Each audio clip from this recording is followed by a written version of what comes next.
मतलब कि principal value जो है, ऐसे क्वेश्चन को डील करते हैं हम लोग।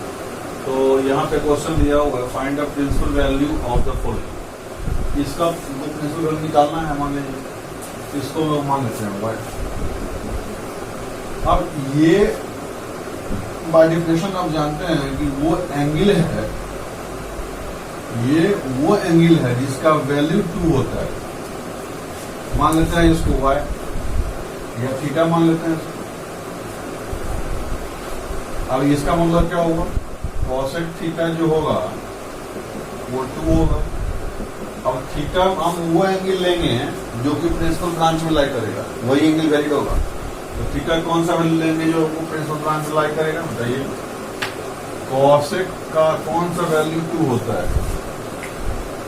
ठीक है नहीं। 1 बाय आपका जो है 30, ये साइन 30 डिग्री कितना होता है 1/2। तो कॉसेक थीटा बराबर कितना हो गया 30 डिग्री हो गया। इसमें 30 डिग्री मतलब क्या होगा π/6। कॉसेक π/6 कितना होता है 1 बाय साइन π/6 और साइन π/6 होता है 1/2, तो 2 हो गया आपका। ये थीटा कितना हो जाएगा आपका π/6। इसको थीटा मान लेते हैं, यानी tan थीटा कितना हो गया -√3। -√3 जो आपका है वो कहां पे होगा -tan π/3। अब ये माइनस जो है सो इसमें आप एडजस्ट करेंगे तो tan ऑफ -π/3, इसका मतलब थीटा कितना हो गया आपका -π/3। ये जो एंगल हम सिलेक्ट करेंगे वो आपका प्रिंसिपल ब्रांच में रहना चाहिए, तभी ये इन्वर्टेबल हो पाएगा। यहाँ पे यहाँ जो हम लिखे इस स्टेप को ध्यान दीजिएगा, ये स्टेप जो लिखे हैं tan इनवर्स -√3/थीटा, tan थीटा इक्वल टू -√3, ये स्टेप तभी लिख सकते हैं जबकि थीटा आपका जो मेरा प्रिंसिपल ब्रांच में लाई करता है। यदि प्रिंसिपल ब्रांच में लाई नहीं करेगा वो, तो ये स्टेप लिखने के लिए ऑथराइज नहीं होंगे, क्योंकि यहाँ इन्वर्टेबल वो नहीं हो पाएगा। अब यहाँ देखते हैं ये थीटा हो जाएगा, तो कॉस इनवर्स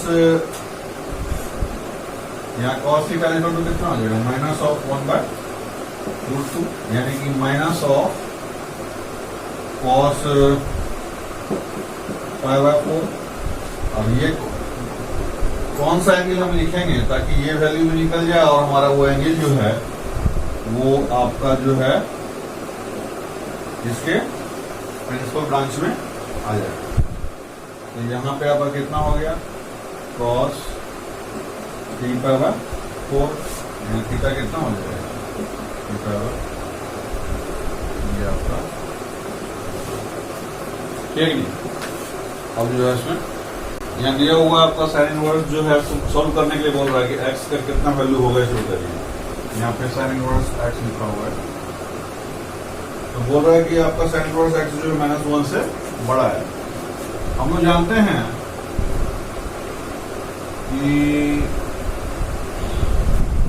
-1 से आपका साइन इनवर्स x जो है बड़ा दिया हुआ है, बट जो है ये आपका जो है क्या होता है π/2 से छोटा होगा या फिर डबल होगा। और साइन इनवर्स का वैल्यू जो है आप लगा दीजिए, इसमें साइन इनवर्स लगा देंगे कितना हो जाएगा साइन इनवर्स -1, ये आपका x हो गया और ये आपका साइन इनवर्स π/2 हो जाएगा। इसका मतलब ये हो गया साइन इनवर्स आपका -1, ये x हो गया और ये आपका 1 हो गया। इसका मतलब ये हो गया कि x element of sine inverse -1 से लेकर के 1 तक, ये आपका 1 पे जो है तो क्लोज इंटरवल हो जाएगा, यहाँ पे अब इसमें देखेंगे कॉस इनवर्स x अगर आप देखा होगा आपने तो उसमें समझ में आपको आ रहा होगा कि ये डिक्रीजिंग फंक्शन होता है। जैसे जैसे x बढ़ेगा वैसे वैसे y का वैल्यू घटता जाएगा, ऐसा ही होता है जी। ये आपका कॉस इनवर्स है अगर आप, तो x का जैसे जैसे बढ़ रहा है वैसे वैसे y का वैल्यू घट रहा है। ध्यान दीजिएगा कॉस इनवर्स से ग्राफ पे। तो यहाँ पे आपका डिक्रीजिंग फंक्शन होने के कारण से जैसे कॉस इनवर्स हटाएंगे उसका साइन ऑफ इक्वलिटी चेंज हो जाएगा। इसको जब ट्रांसफर कर देंगे तो एक्स स्क्वायर माइनस एक्स जो है 0 से बड़ा हो जाएगा। इसका मतलब एक्स इंटू एक्स माइनस 1 0 से बड़ा हो गया। अब दो फैक्टर का प्रोडक्ट 0 से बड़ा है, इसका मतलब क्या होगा, बड़े से बड़ा होगा और छोटे से छोटा होगा। दैट इज एक्स जो है 0 से छोटा हो जाएगा और एक्स जो है 1 से बड़ा हो जाएगा। इसका मतलब एक्स कहाँ बिलोंग किया है, that implies x element of minus infinity से 0।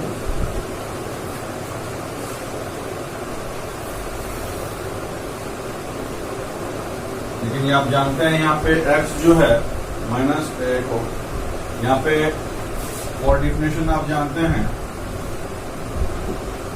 यहाँ पे एक्स स्क्वायर जो है x जो है तो कॉस इनवर्स का आर्गुमेंट है, यानी x एलिमेंट ऑफ कितना होना चाहिए, -1 से +1 के अंदर होना चाहिए।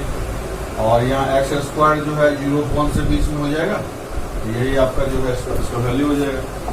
ये आपका जो है यहाँ पे जब वैल्यू लिखेंगे तो -1 से 1 के बीच रहना चाहिए, यानी कि यहाँ पे x जो है 1 से तो बड़ा होगा नहीं, ये तो पहले रिजेक्ट हो गया, ठीक है कि नहीं। ये आपका यहाँ पे माइनस इनफिनिटी से 1 नहीं होगा जी, -1 से 0 हो जाएगा। बात समझ में आ रहा है। x जो है यहाँ से निकल गया कि आपको 0 से छोटा है, ये बता रहा है कि x जो है -1 से +1 के बीच में होना चाहिए। इसका मतलब ये हो गया x जो है -1 से 0 तक होगा, ये तो रिजेक्ट हो जाएगा पहले ही। इसमें देखिए, इसका फैक्टराइजेशन कीजिए। यहाँ फैक्टराइजेशन करने से समझ में आएगा cot इनवर्स x का स्क्वायर, इसको इसको गुना कर, ये cot इनवर्स x में क्वाड्रेटिक दिया हुआ है और ये ग्रेटर देन 0 है, इसका फैक्टराइजेशन आसानी से हो जाएगा। 2 cot इनवर्स x का स्क्वायर हो गया, इसको स्प्लिट करेंगे तो -2 cot inverse x minus cot inverse x plus 2 greater than 0, दो फैक्टर इसका हो जाएगा cot inverse x minus 2 cot inverse x minus 1 greater than 0। इसका मतलब ये क्या हो गया, cot इनवर्स x जो है दो फैक्टर जो है 0 से बड़ा है, बड़े से बड़ा होगा छोटे से छोटा होगा। cot इनवर्स x 1 से छोटा होगा और cot इनवर्स x जो है 2 से बड़ा होगा। अब जानते हैं हम लोग हैं यहाँ पे cot इनवर्स x जो होता है डिक्रीजिंग फंक्शन होता है, तो डिक्रीजिंग फंक्शन होने के कारण से अगर आप देखेंगे समझ में आ जाएगा आपको। cot इनवर्स x अगर आप देखेंगे तो डिक्रीजिंग ऑर्डर में होता है, तो आपका जो है डिक्रीजिंग फंक्शन होने के कारण से क्या होगा, cot इनवर्स x का यहाँ पे हटाएंगे आप, x जो है क्या हो जाएगा, ग्रेटर देन cot 1 हो जाएगा और x जो है लेस देन cot 2 हो जाएगा। दैट इज x जो है आपका x, चूंकि यहाँ पे माइनस इनफिनिटी से आपका cot इनवर्स का जो है सो आपका आर्गुमेंट है, x जो है तो माइनस इनफिनिटी से प्लस इनफिनिटी होगा कि नहीं होगा। cot इनवर्स का आर्गुमेंट जो होता है वो माइनस इनफिनिटी से प्लस इनफिनिटी होता है। इसमें रेस्ट्रिक्शन दे रहा है ये यहाँ तक cot इनवर्स, इसका मतलब ये हो गया cot 2 से छोटा होगा और cot x जो है यहाँ पे cot 1 से बड़ा होगा, यानी x element of minus infinity से cot 2 यूनियन cot 1 से इनफिनिटी, से आप इसको साइन इनवर्स आपका दिया हुआ है 2 टू पावर x का, इसका वैल्यू एस्टिमेट करना है। तो पहला क्वेश्चन यहाँ देखते हैं हम लोग, फर्स्ट क्वेश्चन यहाँ से स्टार्ट करते हैं कि 2 टू पावर x जो है वो 0 से बड़ा होता है और 2 टू पावर x जो है साइन इनवर्स का आर्गुमेंट भी है, इसका मतलब क्या होगा, ये 1 से छोटा होना चाहिए। अब इसमें हम साइन इनवर्स लगा देंगे, साइन इनवर्स जो है आपका 0, sine inverse 2 to power x sine inverse 1, sine inverse का 0 वैल्यू कितना होगा, 0 हो जाएगा। ये आपका जो हो जाएगा sine inverse of 2 to power x हो गया, ये आपका पावर 2 हो गया। इसका वैल्यू डिस्ट्रीब्यूट हो गया। अब देखिए इसमें देखिए 2 number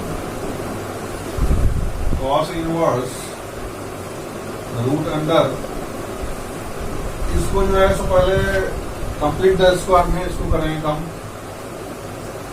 x square minus 2 into x into 1/2 करेंगे तो इसका कंप्लीट द स्क्वायर करेंगे मेथड की, प्लस 1/2 का स्क्वायर तो माइनस 1/4 हो जाएगा इसको एडजस्ट करने के लिए, प्लस 1 ऑलरेडी दिया होगा।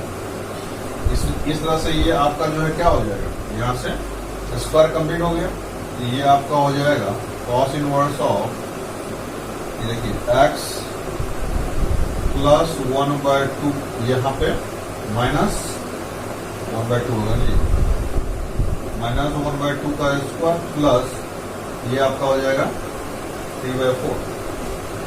अब इसका वैल्यू जो है ये कॉस इनवर्स का पूरा ये आर्गुमेंट है, हियर नाउ ये वैल्यू जो आपका होगा ये x square minus 1 sorry x minus 1/2 का स्क्वायर प्लस 3/4 जो होगा, इसका अंडर रूट जो होगा ये आपको क्या हो जाएगा, रूट 3/2 से बड़ा होगा, ये रूट 3/4 है, इसको 0 मान लेते हैं, मिनिमम वैल्यू क्या हो जाएगा इसका मिनिमम वैल्यू 0 हो सकता है, 0 जैसे हो जाएगा तो रूट 3/2 हो जाएगा इसका मिनिमम वैल्यू। अब मैक्सिमम वैल्यू इसका क्या हो सकता है, कॉस इनवर्स का आर्गुमेंट है इसलिए 1 तक जा सकता है, ये आपका जो है 1 तक चला गया। इसमें आप कॉस इनवर्स लगाएंगे तो ये आपका कॉस इनवर्स कितना हो जाएगा, रूट 3/2। इसमें कॉस इनवर्स लगाएंगे तो क्या हो जाएगा, cos inverse of root under x square minus x plus 1, ये कॉस इनवर्स ऑफ 1 हो जाएगा। इसका मतलब ये रूट 3/2 कहाँ पे होता है, रूट 3/2 33 होता है, यानी कि cos 30 कितना होता है, root 3/2, tan 30 half, cos 30 root 3/2, तो cos 30 ये कितना हो जाएगा, 5/6 हो गया।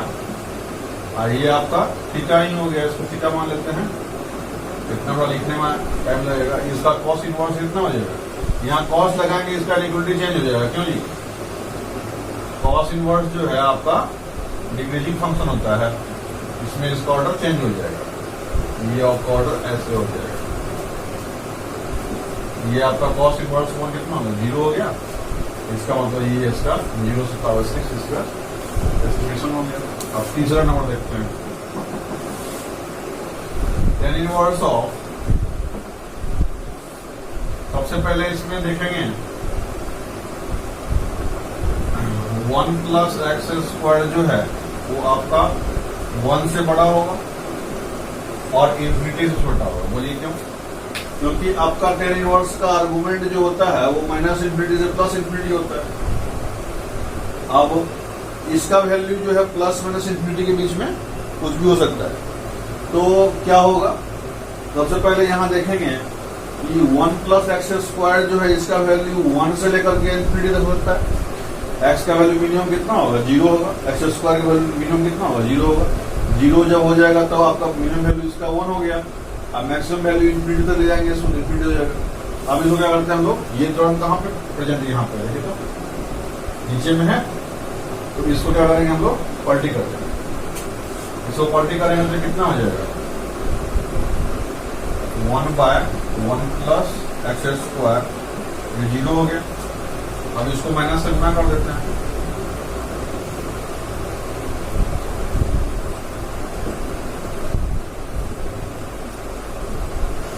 अब इसमें जो 1 जोड़ देते हैं,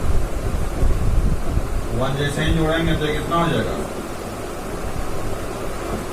0 से 1 बीच में आ गया। अब ये वैल्यू जो है कितना हो जाएगा, 1 प्लस एक्स स्क्वायर माइनस 1, तो 1 कट गया, एक्स स्क्वायर बच जाएगा ऊपर में, तो ये आपका 0 से हो गया x square by 1 plus x square 1 तक। अब इसमें जो है 10 लगा दीजिए, tan inverse of 0, tan increasing function होता है, यहाँ पे tan inverse of x square by 1 plus x square, ये 10 1 हो जाएगा, दैट इज ये 0 से कहां तक हो जाएगा जी, 0 से थीटा जो है यहाँ पे यहाँ पे 1 टेन में कितना होता है पाई बाय 4। अब देखेंगे क्वेश्चन नंबर 4। अब x प्लस 1/x का वैल्यू जो है यदि पॉजिटिव रहता है, x यदि मान लीजिए समझ लीजिए यहाँ पे आप इसका एक्सपेंशन यहाँ पे x प्लस 1/x जो है मान लेते हैं y है, तो यहाँ पे क्या हो जाएगा, इसको मान लेते हैं हम लोग थीटा मान लें, cos inverse x plus 1/x को थीटा मान लें। सबसे पहले यहाँ पे x प्लस 1/x को y मान लेते हैं लेफ्ट, तो यहाँ पे x square minus yx plus 1 equal to 0 हो जाएगा। बोलिए हमको y का एस्टिमेशन करना है जी, y का वैल्यू निकालना है। x के रियल होने के लिए क्या होना चाहिए, यहाँ पे t greater than equal to 0 होना चाहिए। और x element of r d greater than equal to 0 हो गया, इसका मतलब ये हो गया y square minus 4 into 1 b square मतलब y square minus 4 into a into c जो होगा ग्रेटर देन इक्वल टू 0 हो जाएगा, यानी y स्क्वायर जो है आपका 4 से बड़ा हो जाएगा, यानी मॉड y जो हो जाएगा वो 2 से बड़ा हो जाएगा, यानी y जो है -2 से छोटा हो जाएगा और y जो है 2 से बड़ा हो जाएगा। y किसको माने थे आप, x प्लस 1/x को। इसके लिए आपका जो है यहाँ पे इसमें हम सेक इनवर्स लगाएंगे, तो सेक इनवर्स जो है आपका y कितना हो जाएगा, सेक इनवर्स जो है क्या होता है, इंक्रीजिंग फंक्शन की डिक्रीजिंग फंक्शन। तो यहाँ पे जो है आपका सेक इनवर्स -2 और ये आपका जो है सेक इनवर्स y जो होगा क्या हो जाएगा, सेक इनवर्स 2 से बड़ा हो जाएगा। अब सेक इनवर्स 2 कौन सा एंगल होगा बताइए, सेक इनवर्स 2 जो है ये तो आपका थीटा हो गया, थीटा जो इसमें होगा 2 कितने में होता है सेक में 1/cos, तो cos 1/2 होता है आपका 60 डिग्री पे, यानी π/3 पे। तो ये आपका सेक 2 कितने पे हो जाएगा, π/3 पे होगा, ये आपका π/3 से बड़ा हो जाएगा, यानी थीटा जो है आपका π/3 से बड़ा हो गया। और ये बोल रहा है ये -2 कहां पे होगा, तो π माइनस π/3, ये π माइनस π/3 होगा, तो ये आपका 2π/3 हो जाएगा। ये आपका जो है थीटा जो है इसमें सेक इनवर्स में जो है π/2 नहीं हो सकता है, सेक इनवर्स का वैल्यू जो है π/2 0 से π के बीच में लाई करेगा वो, लेकिन π/2 नहीं होगा। ये बोल रहा है π/3 से बड़ा होगा, ये 2π/3 से छोटा होगा, दैट इंप्लाइज थीटा जो होगा वो π/3 से तो बड़ा होगा, लेकिन कहां तक जाएगा, π/2 तक जाएगा, और फिर π/2 से लेकर के 2π/3 तक जाएगा। यहाँ पे थीटा जो है मान लीजिए यहाँ मान थे सेक इनवर्स को, ये कभी π/2 होता ही नहीं, इसलिए π/2 को यहाँ पे हम लोग क्या किए, कैंसिल आउट कर, ठीक है। यहाँ पे जो है तो ये फर्स्ट क्वेश्चन दिया हुआ y equal to cosec inverse cos x। अब हमको ये बताइए कि cos x जो है सर वैल्यू कितना होगा, -1 से +1 हो जाएगा, उसके बीच में सारा वैल्यू ले गई। और cos इनवर्स का वैल्यू जो है -1 से छोटा होगा चाहे 1 से बड़ा होगा। इस स्थिति में आपका x जो है इसको डिफाइन होने के लिए आपका x का वैल्यू क्या होना चाहिए, इसको डिफाइन होने के लिए cos को या तो -1 होना पड़ेगा या तो फिर +1 होना पड़ेगा। इसका मतलब ये हो गया कि आपका x जो है इसमें या तो इसका वैल्यू जो है आपका find x for definition of y, इसको डिफाइन होने के लिए आपका जो है x का वैल्यू क्या होना चाहिए, या तो आपका जो है वैल्यू इसका 0 होना चाहिए, cos x को या तो 0 हो जाएगा तो +1 हो जाएगा, और पाई होना चाहिए। बात समझ में आ रहा है, यदि आपका cos x 0 हो गया तो ये 1 हो जाएगा, और यदि cos x जो है -1 होना है तो वो पाई होना चाहिए। तो यही दो वैल्यू है जिसके लिए ये आपका डिफाइंड हो जाएगा। ये दूसरा को वैल्यू ले लेंगे, मान लीजिए पावर 2 ले लीजिए, तो कॉस का वैल्यू कितना हो जाएगा 0। तो 0 जो है कॉस इनवर्स का आर्गूमेंट ही नहीं हो सकता है, क्योंकि उसका आर्गूमेंट होने के लिए मिनिमम 1 से बड़ा होगा या फिर -1 से छोटा होगा। तो cos x का वैल्यू -1 कहाँ पे होगा, पाई पे होगा। इसके कॉरस्पॉन्डिंग वैल्यू कितना निकल जाएगा यहाँ पे, पाई। आई से कॉरस्पॉन्डिंग वैल्यू निकल जाएगा 0। ये सब टेक्निकल क्वेश्चन है। मान लीजिए यहाँ पे सेक इनवर्स x जो है प्लस कोसाइन इनवर्स x जो है पावर 2 होना चाहिए, कब होगा। तो इसका वैल्यू जो होता है सेक इनवर्स का, वो आपका कहां से कहां तक होता है। इसका वैल्यू जो होगा सेक इनवर्स का वो 0 से पाई होगा, लेकिन पावर 2 नहीं होगा इसका वैल्यू। और इसका वैल्यू जो है माइनस पावर 2 से प्लस पावर 2 होगा। अब बताइए x का कौन सा वैल्यू ले लेंगे जिससे कारण से कि हमारा ये मतलब इसका वैल्यू निकल जाएगा। तो सेक इनवर्स x का आर्गुमेंट जो है 1 से बड़ा होगा चाहे -1 से छोटा होगा। इसका आर्गुमेंट जो है -1 से +1 तक के बीच में होता है। तो इसका वैल्यू यदि हम x बराबर -1 लेते हैं तो ये डिफाइंड होगा दोनों टर्म। x बराबर -1 लेंगे तो आपका ये वैल्यू कितना हो जाएगा, कॉस सेक का इनवर्स -1 कब होगा, पाई पे होगा। ये पाई लिख देते हैं। ये आपका जो है सो साइन इनवर्स x क्या हो जाएगा, -1 पे -π/2।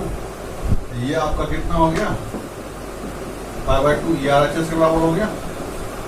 इसका मतलब एक वैल्यू तो x बराबर -1 हो गया, एक x बराबर +1 ले लेते हैं।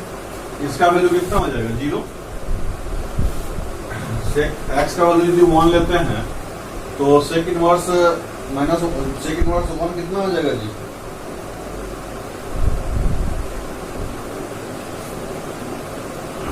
ये तो आपका π/2 हो जाएगा। ये π/2 हो गया, ये 0 हो गया, तो π/2 वैल्यू निकल गया इसका। बोलिए, इसका मतलब जो है इसका एक वैल्यू होगा -1, दूसरा वैल्यू होगा +1। अब इसको सॉल्व कीजिए। इसको सॉल्व करने के लिए इसको पहले आप क्या करेंगे, आप कि कंप्लीट द स्क्वायर मेथड करेंगे। तो ये आपका x² - 4x x² - 2 × 2 × x -4x। तो x तो इसमें ऑलरेडी आ गया, +2² होगा, आप +1 कर देते हैं, नहीं तो 5 पूरा हो जाएगा ना, 2² + 1 5 हो गया। ये आपका हो जाएगा cos इनवर्स y² - 2 × y × 1 + 1² + 1। ये LHS ले रहे हैं हम लोग। तो यहाँ पे आपका जो है ये कितना निकल गया जी, x - 2² + 1। ये निकल गया cos इनवर्स y - 1² + 1। वही तो यहाँ पे यदि हम साइन इनवर्स का आर्गुमेंट 1 से छोटा होना चाहिए या मैक्सिमम 1 तक होना चाहिए, उसकी स्थिति में इसको 0 होना पड़ेगा। तो यहाँ पे फॉर डिफिनेशन x - 2² जो है उसको 0 होना पड़ेगा। और यहाँ cos इनवर्स x का आर्गुमेंट भी जो है 1 से बड़ा नहीं होगा, इसका मतलब इसको भी 0 होना पड़ेगा। इसका मतलब ये हो गया कि y - 1² ये भी 0 होगा। दैट इम्प्लाइज x बराबर 2 और y वैल्यू हो जाएगा कितना 1। ये इसका आंसर आपका हो जाएगा। अब देखिए यहाँ पे ये बोल रहा है कि cos inverse x cos inverse y + cos inverse z सब 3 पाई बराबर हो जाएगा। cos इनवर्स का वैल्यू जो होता है वो 0 से पाई के बीच में होता है। अब ये तीनों को जोड़ करके 3 पाई आ रहा, मतलब ईच 1 जो है वो पाई के बराबर होगा। एक भी जो है पाई से जरा सा भी कम हुआ, ये भी आपका कितना हो जाएगा पाई के बराबर, ये भी आपका पाई के बराबर, ये भी पाई के बराबर। तभी नहीं इसको तीनों को जोड़ करके 3 पाई हो जाएगा जी। मान लीजिए इसमें से किसी एक को मान लेते हैं कि पाई से थोड़ा कम है, ये जितना ये पाई से कम होगा उतना ही किसी और को पाई से अधिक होना पड़ेगा, जो संभव नहीं है। इसीलिए यहाँ पे तीनों एंगल जो है अपना अपना मैक्सिमम वैल्यू लेगा और तब वो 3 पाई पूरा होगा। इसका मतलब यहाँ पे हो गया कि ये पाई कब होगा, जब x जो है -1 हो जाएगा और y जो है वो भी -1 हो जाएगा और z जो है वो भी -1 हो जाएगा। ये तीनों वैल्यू हो जाएगा -1। इसका वैल्यू कितना हो जाएगा जी, -1 into -1 plus -1 into -1 plus -1 into -1। ये इसका वैल्यू आपका कितना हो जाएगा? बात समझ में आ रहा है? लोग जो है सो ये बेसिक क्वेश्चंस हैं सारे जो है ना, मतलब जो कि आपका फंडामेंटल मतलब प्रिंसिपल वैल्यू को लेकर के हमने थोड़ा सा प्रॉब्लम प्रैक्टिस कर लिया, जिसके कारण से कि आपको अंडरस्टैंडिंग बन जाए। बाकी हम लोग नेक्स्ट क्लास से जो है, नेक्स्ट लेक्चर से जो है प्रॉपर्टीज स्टार्ट करेंगे इसका, और इनवर्स का प्रॉपर्टी जो है काफी इंपॉर्टेंट होता है। तो हम लोग मिलते हैं फिर। Okay, thank you.